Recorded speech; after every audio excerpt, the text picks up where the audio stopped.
Good morning po. Andito po ako dahil inaalisan ko ng tubig to. Ito yung kinulang ako ng punla kaya sabog taniman ko yan. Kaya inaalisan ko yung tubig.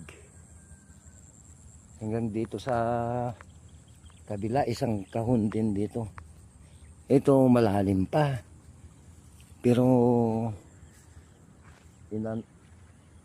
inalis ko yung nakatambak doon. Hanggang mamaya to ano na yung tubig niyan.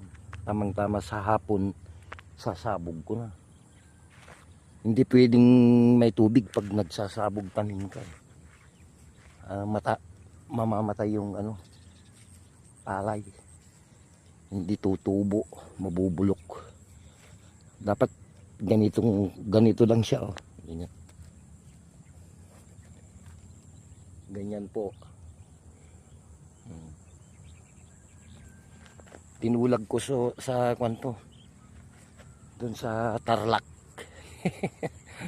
Ganito yung ginagawa nila eh. Ngayon lang ako magsasabog tanim kasi. Panay tinanim ang ginagawa ko rito. Yan. Tinambakan ko dito yung para yung pag may tubig na dyan umagos, hindi yan didiretso dyan papunta rito sa sa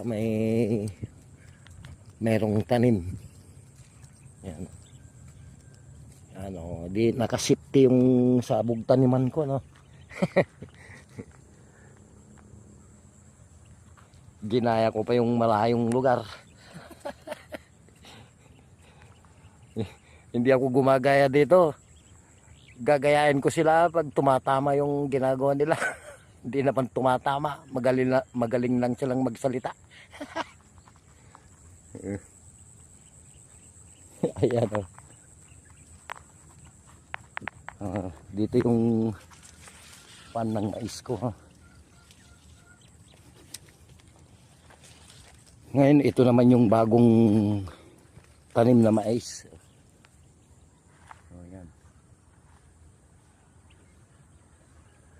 Nataniman lahat, pati yung tinaniman ko ng gulay noon nung binablog kong gulay, inalis ko na yan, matanda na kasi, kaya tinaniman ko ng mais. Pagkatapos ng mais maggugulay nga ako ng kalahating hektarya. Tatignan natin.